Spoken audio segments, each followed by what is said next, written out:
Y también hoy estoy muy emocionado, emocionadísimo, porque mi buen amigo el doctor José María Echegaray nos habla del manual de emociones. Acabamos de cortarle el cordón umbilical. Ahorita mismo él nos va a decir, bienvenido mi buen amigo, gracias por estar aquí, que me imagino que debes de estar con unos sentimientos y unas emociones encontradas que han de estar como megabomba allá dentro de ti.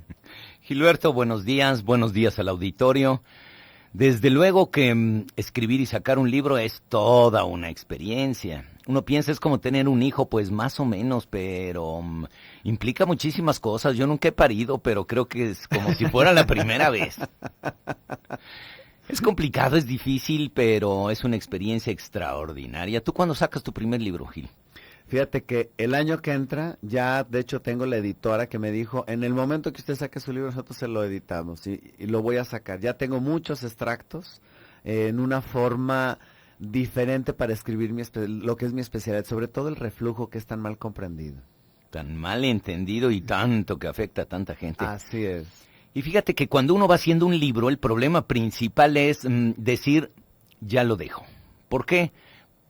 Es como que va evolucionando la mente, los conceptos, las ideas a una velocidad extraordinaria y entonces cada vez que vas revisando dices, quiero ponerle un poquito más, quiero quitarle esto, ¿sabes qué? Voy a arreglar esta otra parte y lo vuelve uno a leer y vuelves a meterle y entonces está como que en continua evolución. Hasta que llega el momento en el que dices, ¿sabes qué? Ya no le voy a meter mano como está, así se quedó, punto, adiós. Y esta decisión a veces es bien difícil. Es complicada porque no es tan sencillo como decir, bueno, pues ya al rato lo retomo y sigo, sino así salió. Y después, claro, va pensando uno, bueno, pues tendré que después volverlo a reeditar porque le faltó esto, le faltó lo otro, le faltó lo de más allá. Y a veces uno puede ser muy autocrítico con esta situación. ¿Tú has presentado aquí en el programa a alguien también que haya sacado el libro y que te haya platicado cómo fue la experiencia? Más o menos. De hecho, tengo el gusto, el privilegio de en su momento haber entrevistado a mi amigocha Marta Alicia Chávez. Mira, muy bien. Y es una experiencia más o menos similar en donde, como tú dices, está por salir este libro. Estamos hablando, para todos nuestros radioescuchas, el libro que escribió mi buen amigo el doctor José María Echegaray, Manual de Emociones. ¡Qué delicia! ¡Qué increíble! ¿Eh? O sea... Y el intento es desde luego que sea un manual. Y que como manual, porque normalmente entramos a la vida y nadie nos dio instructivo y la vamos manejando como sea. Y a través de tantos años de experiencia en la práctica de la terapia, pues de las cosas que más me han servido con mis pacientes, están ahí reflejadas. El manejo de las emociones que a veces es tan difícil. El ser humano es como si fuera una máquina extraordinariamente fina, muy compleja, pero con un funcionamiento extraordinario. Imagina que es como si estuviéramos sentados en el asiento de un Ferrari, pero que como no lo sabemos usar, a lo mejor unos ni lo saben prender, y algunos que lo prenden arrancan en cuarta y creen que de eso se trata, y ahí van en cuarta arrancando el coche, pues va como carcacha. Las emociones, desde luego, como la palabra lo dice, viene de energía, emoción, movimiento. Son la energía que nos mueve, pero la gran mayoría de las veces no sabemos cómo utilizar las emociones. Y tan no sabemos que nos quedamos atrapados en ella. Muchos, cuando les preguntamos, ¿tú qué haces con las emociones? ¿Tú qué haces con las emociones, Gilberto? Fíjate que yo creo que uno de los primeros pasos es reconocerlas. Cuando hay ocasiones en que ni siquiera las reconoces, únicamente las actúas. Sí. Y entonces ni siquiera llegas a percibirlas en el espejo. Te diría que no solo las actúas, las emociones actúan a través de ti y tú no puedes hacer nada con ellas. Muchas gentes piensan que las emociones lo que hace uno es simplemente las utilizo para expresar, para dejarlas salir, para desahogarme. Y te diría, esa es la forma más primitiva y más rudimentaria del manejo de una emoción. Porque una emoción, cada emoción sirve para algo, no hay emociones inútiles. Todas las emociones sirven para algo, pero no las sabemos utilizar.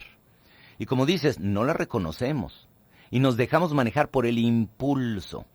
Entonces es casi como que en el coche no hemos descubierto cuál es el acelerador y tenemos el pie pisando a fondo y arrancamos el coche y brincó hasta 3 cuadras adelante y ¿qué pasa? Es que está re difícil, mejor lo apago, ¿no? Porque está muy complicado este coche. Entonces guardamos nuestras emociones, no sabemos cómo manejarlas. En el momento en el que empezamos a usar una emoción, por ejemplo, deberíamos aprender que el volumen de la emoción, el acelerador o el freno de la emoción está en los pensamientos. Cuando yo vivo cualquier situación, me detiene un agente de tránsito y en el momento que me detiene el agente de tránsito aparecen en mi cabeza 4 o 5 emociones diferentes. Sorpresa, molestia, incomodidad, desesperación. Y yo decido con mi pensamiento a cuál emoción le voy a dar importancia. Y entonces yo le doy importancia al enojo. Y entonces empiezo a pensar, claro, lo único que viene es a molestar, estos son unos corruptos, son terribles, claro. Y empiezo a enojarme. A la hora que llega el policía y me dice sus documentos, estoy listo para yo darle la mordida a él. Estoy furioso, desesperado. Y cuando nosotros estamos en ese ámbito, Che María, en ese paso entre hacerlo y no hacerlo, sobre todo en esto que es las emociones, ¿no también tienes conflicto tú con las emociones a la hora de escribir de emociones? Claro, porque además imagina que en el momento en que saques un libro, pues es como dejar escrito una evidencia de algo, ¿no? Entonces como que la cara que quieres poner es la mejor y no sabes si la que estás poniendo es la mejor, si está bien regular, qué va a suceder. Y después, ahorita que va a salir el libro y cuál va a ser la respuesta de la gente. Claro que los que te quieren, pues todos te dirán, qué padre, oye, te quedó muy bien, maravilloso, único. Pero siempre te quedas con la idea de, ¿y qué sucederá con ese libro, no? Toda esta parte es el movimiento, claro, emocional que vas haciendo cuando se trata de escribir un libro. Y como decíamos antes del corte, en el momento en el que te detiene el policía, tú tienes la posibilidad de decidir qué emoción quieres utilizar. El enojo, o el enojo, tenía un pensamiento de enojo, o la desesperación. Caray, tengo tanta prisa, no voy a llegar a tiempo, se me va a hacer tarde, me va a quitar muchísimo tiempo. Puedo utilizar cualquiera de las emociones. Y además, con mi pensamiento, que es como el acelerador o el volumen, puedo hacer la emoción más grande. Y es lo que dicen, échale leña al fuego. Y entonces me pongo a pensar en el enojo y lo hago más grande pensando, claro, pues esto lo único que hacen es robar, deberían ir a buscar rateros que tienen que venir a mí a detenerme aquí, no puede ser posible. O puedo tener pensamientos que bajen eso. A ver, me acaba de detener y lo que yo llevo es prisa. Entonces lo que tengo que hacer es manejar esta situación lo más rápido que se pueda e irme. No quiero un problema que no necesito. Y con mi pensamiento estoy modificando el volumen de la emoción. Y es una parte extraordinaria porque no nos damos cuenta cómo hacerlo y con frecuencia terminamos el lugar en el que no quiero ir. Me peleé con el policía y ahora ya pidió una grúa y entonces ahora ya tengo un problema mayor y yo no quería ese problema. Y no me doy cuenta cómo emocionalmente me metí a él. Pero después, una de las cosas muy importantes en este manual de instrucciones de esa máquina maravillosa que es el ser humano, te encuentras cómo cada emoción sirve para algo. Con frecuencia pregunto yo, ¿y tú? Usted radio escucha, ¿cómo utiliza su enojo? Y de repente unos dicen, pues yo aviento cosas, yo grito, otros dicen, yo me lo trago, manejo un resentimiento enorme. Utilizamos el enojo de 1000 formas. En principio las emociones sirven para usarse afuera o adentro. Y desde ese enfoque no nos damos cuenta que el enojo, por ejemplo, es una emoción para la extroversión. Quiere decir que el enojo debe de ser usado hacia afuera. Si yo me trago el enojo, literalmente me lo trago, va a dar a mi estómago y entonces voy a empezar con problemas de gastritis, con problemas de colitis y todos los citis. Todos los citis que hay. No solo eso, sino después lo que hago es empiezo a rumiar mi enojo. Ya tengo la gastritis ahí y lo empiezo a rumiar. ¿Qué es lo que hacen los rumiantes? Agarran la hierba, la tragan, porque puede salir por ahí un depredador, y entonces después del estómago, porque tienen, no sé, 4 o 5 estómagos, no sé cuántos tengan, así tú vas a comer menudo. 4 o 5 estómagos, y entonces lo que hace es lo pasa a un estómago y después lo regresa y lo vuelve a masticar. Y entonces te diría, el reflujo literalmente es eso. Yo estoy con el estómago, ya tragué una cosa, pero después la vuelvo a repensar y me la vuelvo a regresar a la cabeza. Y la vuelvo otra vez a masticar. y la vuelvo a tragar. Y no me doy cuenta de que estoy haciendo esa actividad mental emocional sin entender el daño que eso me está haciendo. La rumiación. Y lo vuelvo a rumiar porque no estoy asimilando. En el momento en el que pasa al intestino la comida, empieza la asimilación, y el proceso de asimilación es cuando yo tengo un conocimiento, una experiencia que puedo asimilarla y unirla al cuerpo de experiencias de vida. Si no la puedo asimilar, tengo problemas en el intestino. Voy a decir en ese intestino emocional, y entonces tengo dos opciones. Que siga pasando porque el alimento que no puedo utilizar debería desecharlo. Pero a veces no estoy listo para desecharlo y ese resentimiento lo empiezo a convertir en un estreñimiento brutal porque no quiero soltar esa parte que ya no me está utilizando y la emoción la sigo moviendo en un resentimiento que me va a generar problemas. Y no sé cómo perdón, soltarla. José María, ¿es capaz nuestro cerebro de 3 años después volver a rumiarlo? O sea, es que mira, en este lugar, aquí, me detuvo un desgraciado que hasta terminó con la grúa llevando y... Tú dices 3 años. Me toca encontrarme personas de 40, 50 años que platican una experiencia de cuando estaban en primaria y vivieron el abuso de un compañero y vuelve otra vez a... Se llenan con toda la emoción como si fuera presente, porque son emociones que no han sido todavía manejadas para que pasen al cuerpo de creencias y desechar lo que nos sirve. Pero si regresamos a esta parte, nos deberíamos de dar cuenta como el enojo, que es una emoción que sirve para la extroversión, es como si fuera nuestro ejército. Y la mayoría creen que el enojo sirve para desahogarse. No, el ejército sirve para poner límites, defender los límites de mi nación, darme a respetar, poner límites a los demás. Pero también no nos atrevemos a decir las cosas a menos que nos enojemos. Y cuando nos enojamos, vomitamos las cosas, lo cual es grave y terrible. En vez de decirte algo que me está costando trabajo en la relación contigo, me lo quedo guardado y después lo vomito. Y a la hora que lo vomito lo digo de la peor forma. Que esto desde luego es una manera muy mal de manejar el enojo, pero también me sirve para enfrentar obstáculos, superar situaciones difíciles, para insistir y persistir cuando yo quiero lograr algo. El enojo es la emoción más importante para la vida porque es la emoción de los logros. Pero no lo vemos así y creemos que el enojo simplemente sirve para explotar. Es más, pensamos, yo no debería enojarme. Y pienso, ¿cómo que no deberías enojarte? Claro que sí, el enojo es importantísimo. Tenemos ahorita, está de moda el fútbol, ayer ganaron los Xolos y encontramos como un futbolista puede tener una técnica depurada extraordinaria para lo que es el fútbol. Y en el momento en que le hacen un foul, el enojo se le brota por todos los poros de la piel, le da una patada a su compañero a su contrario del equipo y viene el árbitro y le dice groserías al árbitro, tarjeta roja, va para afuera y... Todo lo que él tenía maravilloso para aportar en ese equipo no sirve de nada porque no sabe cómo manejar las emociones. Él debería aprender a contener esa emoción, que es como si fuera una especie de olla express.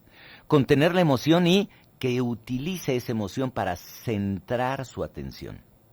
Y centrando la atención, puede dirigirlo perfectamente a jugar cada vez mejor. A los deportistas de alto rendimiento, por ejemplo, los enseñan a enojarse cuando hacen bien las cosas, no cuando las hacen mal. Porque el enojo es una emoción que nos mueve y nos fija en el momento en el que aparece. Hoy haciendo la presentación de mi buen amigo, el doctor José María Echegaray, que con su libro, El Manual de Emociones, y bueno, nos quedamos en que le mentó la madre o siempre no al tránsito, ¿eh? y se lo llevaron con grúa y todo, imagínate. No, hombre, está tras las rejas el pobre hombre y la cita que tenía anda, a quién sabe dónde terminó.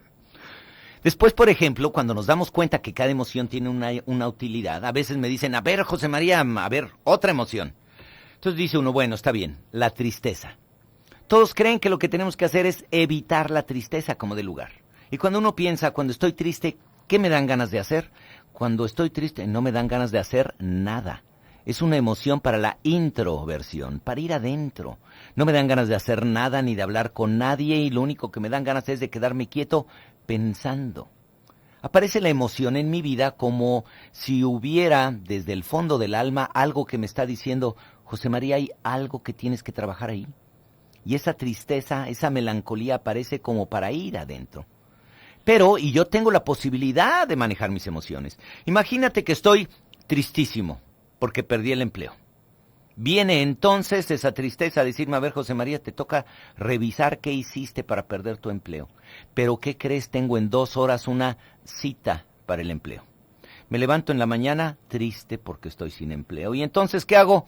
Prendo el radio y pongo música romántica. Salgo de la regadera llorando.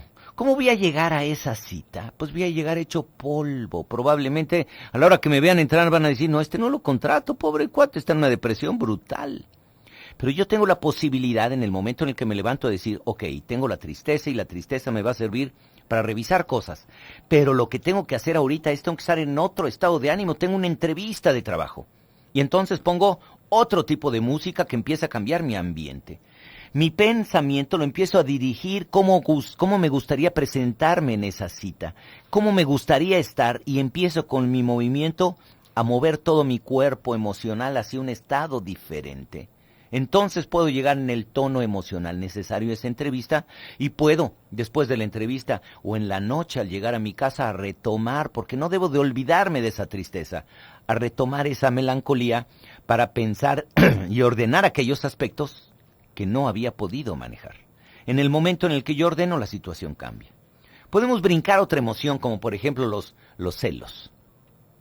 Y yo puedo pensar que soy una persona muy celosa de mi deber. Y como soy muy celoso de mi deber, entonces me gusta a mí prepararme, estudiar, que cuando recibo a un paciente, que las sesiones sean intensas para que el paciente al salir pueda decir, mira, es un buen terapeuta. Eso es lo que mueve mi celo. Pero entonces imagínate, si el celo debería de ser una emoción para manejarla hacia adentro, ¿qué pasa cuando yo la manejo hacia afuera? Salen de mi consultorio esa pareja y entonces de repente veo que están platicando con la psiquiatra que está en el consultorio junto al mío. Y salgo yo inmediatamente y les digo, ¡hey! ¿Qué tienen que estar hablando ahí? Ustedes son mis pacientes, a su casa derechito, pero ahorita ¿qué les sucede? Se van a voltear a ver y me van a decir, ¿estás loco? ¿Qué te pasa? Bueno, esto es lo que hacemos en una relación de pareja.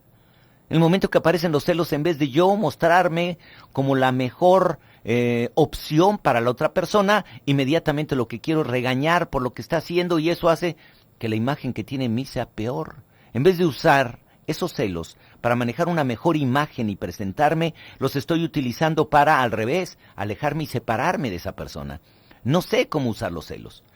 Cuando hablamos de esa palabra, emoción, que significa energía, emoción, movimiento, es la energía que nos mueve, pero tenemos que saber cómo cada emoción nos mueve a una cosa diferente. Y en el momento en el que yo tomo cualquier emoción, cada emoción me va a ir moviendo a diferentes cosas. La ansiedad. Todos pensamos, es que la ansiedad es terrible, hay que quitarla. Les diría, por supuesto que no. Los deportistas descubrieron, por ejemplo, que ninguna marca es rota cuando están en los entrenamientos. Pero cuando son las competencias más difíciles y vienen los Juegos Mundiales, los Juegos Olímpicos, se rompen las mejores marcas. ¿Por qué? Porque ese nivel de ansiedad de la competencia hace que una persona dé lo mejor que tiene. Hay que descubrir cómo esa ansiedad, cuando es demasiado baja, genera aburrimiento, depresión.